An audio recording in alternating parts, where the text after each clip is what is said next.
araw andito tayo sa Lockwheel Motors, no? Kasi magte-test tayo at magre-review ng motorsiklo. Pero this time kakaiba yung i-review natin, no? Kasi hindi 2 wheels kundi 3 wheelers na motorcycle. So tara, samahan niyo ako. So mga bros, ito yung iti-test natin, no? Ano bang tawag dito? Tri-cab TVS King Deluxe. Para naman maiba mga bros, no? Hindi puro 2 wheels, hindi puro big bike, hindi puro underbone, kundi 3 wheelers na naman. Tingnan natin yung specs ng motor na to mga bros. The TVS King Deluxe 4-stroke Pusha single cylinder forced air cooled SI engine, 199.26cc pero round off na natin to 200cc. Fuel injected na siya. Max power niya is 6.90 kilowatts at 5,500 rpm. Max torque niya is 14.50 Nm at 3,500 rpm. Manual siya, constant mesh. Chassis niya is semi-monocoque. Brake type, front and rear, drum, hydraulic. At kaya niyang kumarga ng 7.5 liters of gasoline. So titingnan muna natin yung labas ng motorcycle at saka sa loob. So dito muna tayo sa front bros. Ito yung itsura niya sa front. Ayan. Twin headlamp. Ito yung wheels niya mga bros. Kagandahan dito mga bros, meron siyang reserved na wheel in case na ma-flat. Brake light at saka signal light. Tapos meron siyang bumper mga bros, no? Ito yung trapal niya. Dalawa yung trapal niya dito sa loob. In case na umulan, meron pa siyang backup dito. So yung body niya mga bros is solid metal. At ito yung engine compartment niya mga bros. So papaalam muna tayo para buksan yung engine compartment. So let's proceed inside the tri-cab. So first, dito muna tayo sa dashboard. Ang kagandahan dito mga bros, yung dashboard niya is parang sasakyan. So ito yung handlebars niya mga bros, no? Parang ano lang, classic na scooter. Ito yung speed meter niya, odometer, clutch lever. Ito yung transmission niya, signal lights, high beam and low beam, horn, hazard. Ito yung susian niya mga bros. Yung TVS King ay meron siyang MP3 or FM player ata, oh. Saka meron din siyang saksakan ng USB sa taas. Meron siyang light. Meron din siyang mga bros, no, bottle holder. Minom ng tubig, may lalagyan ka ng mineral water dito. Ito yung kaniyang fuel gauge mga bros, no. Ito yung parang indicator niya sa gear, engine at saka sa oil.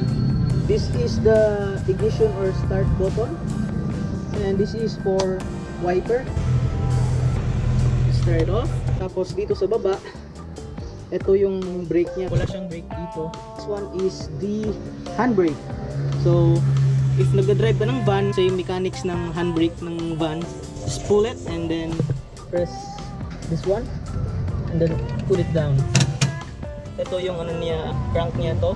Bottle holder dito sa gilid ng driver. So dalawa, isa dito at saka isa dito. Ano dito, compartment mga bros, to mga lalagyanan ng mga papeles. At saka ito din yung speaker niya sa MP3 at saka sa radio. At ito pala yung lalagyanan ng barya, no? Kasi pag dito malalaglag yung mga barya. Ito yung seat niya, nakabalot pa ng plastic, no? Leather. Saka dito din sa likod, leather din. Kung nagtatanong kayo kung ilan ba yung makakasya, isa, dalawa at tatlo. Pero kung pipilitin nyo, pwede dito dalawa, dito pwede dito tatlo, pero hindi naman siguro safe yun at makaka-break ng rules ng social distancing mga bros, no? Safety belt for the driver, and wala siyang safety belt for passengers. So let's check the comfort of the passenger mga bros, no? So okay naman yung comfort, hindi naman siya abot dito sa may metal. Meron din siyang grab bar, dito kayo hahawak or dito. Check naman natin yung comfort ng driver.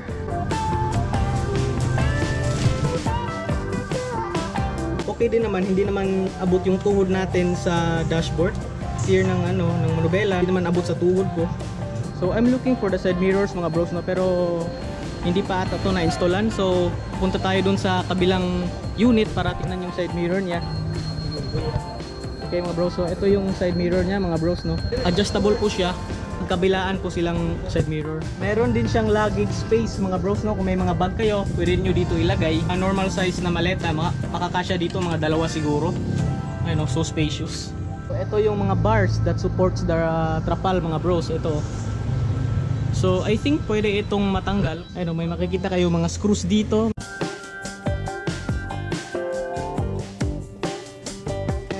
solid naman yung pagkakagawa ng bars. Solid.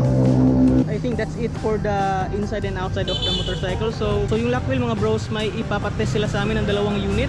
So before tayo mag-test drive mga bros, titingnan muna natin yung engine compartment ng TVS. Ito si Kuya, mechanic ng Lock Wheel Motors. Kasi pangalan mo ba?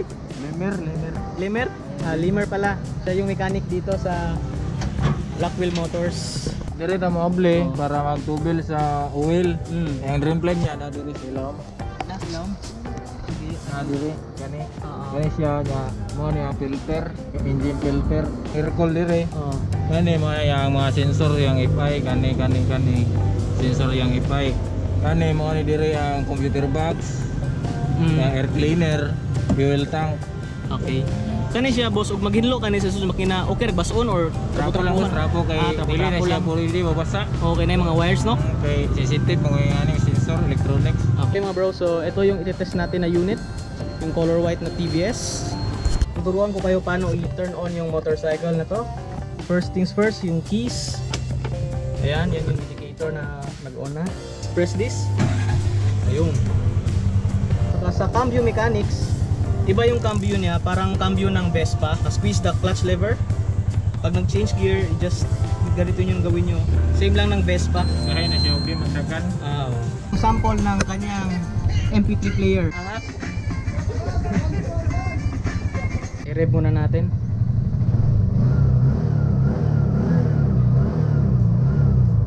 Ayos naman, di ba? Solid.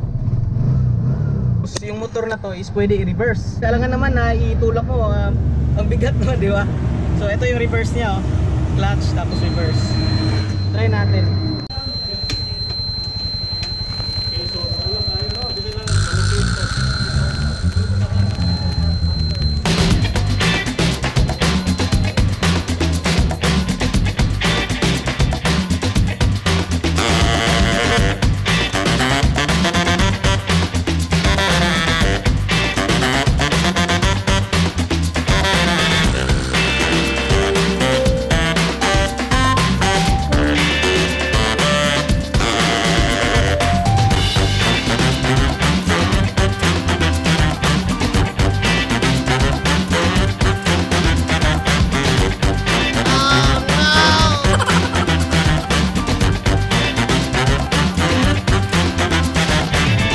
Tayo mag-highway test. So ngayon, i-test naman natin siya sa uphill. May sakay tayong dalawa, si Super Merc at saka si Bisaya Rider.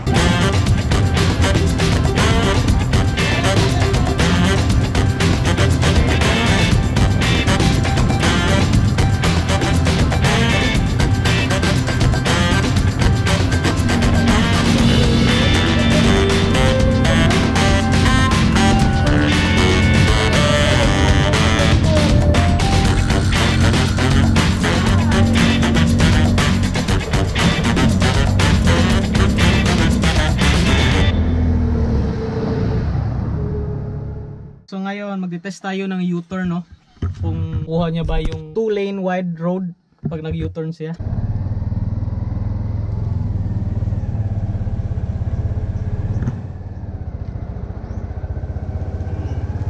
Kuha naman, okay naman. Kuha naman niya yung 2-lane road.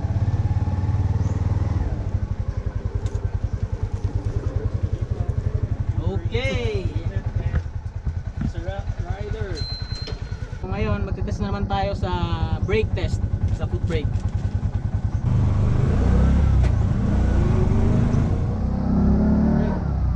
Oy! Pilit kayo! Okay naman yung brake mga bros. Sama sa gugman niya. Brake is okay. So try na natin isagad mga bros.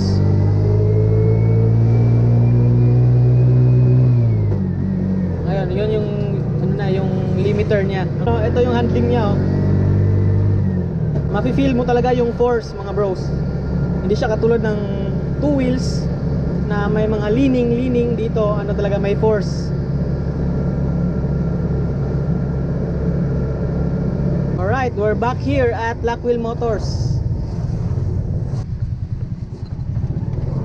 Okay mga bro, so meron din silang mga spare parts dito available. May mga sabi-sabi na mahirap daw itong motor na to kasi walang pyesa, pero hindi po ito totoo kasi meron pa silang mga pyesa dito sa knock. Meron din silang mini shop dito mga bros, no, kung magpapa-change oil kayo or mayroon kayong ipapaayos, meron din dito sa likod. Ito. Dito sila gumagawa ng mga change oil, mga troubleshooting ng motor. Ayan.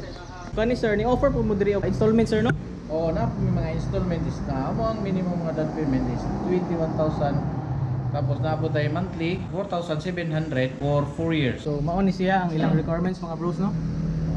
Para at least ano ni karong gipanggamit karon kay mao kani ang mga modern decision karon na bag-o nga gi-approvean sa tuwang government. Euro 4 engine So Euro 4 means kanang friendly siya sa environment, no? sa environment nga non-polluted vehicle. Okay. Og magkuan ka sir, example ako mo apply ko og unit sir, pila ka days ma-approve na sir or napa-WCI na siya or unsa may pamagya na? Kami karon nagakuan mi og mga installment basis is Pioneer Bank ang amo ang financing. Ah, Pioneer Bank. Oo. Mo na karon nga once ka mo approve mag installment ka, 1 day approval lang, dali lang. Ah, one day approval, okay. Ma'am, thank you kayo sa opportunity ma'am nga maka-test drive aning inyong unit ma'am. Salamat kayo sa salig po ma'am. Sir, salamat po sir sa pag-entertain sir. If may mga iba pa kayong questions, mga tanong, just visit Black Wheel Motors located here at CPG North Ave. Din kayo mag-inquire via online, no, sa Facebook page nila. Paglalagay ako ng link sa description below sa kanilang FB page mga bros. I think I'm gonna end this moto vlog right here mga bros, no. Thank you guys for watching. I hope nag-enjoy kayo. This is your boy Burj Khalifa. Ride safe and peace out baby.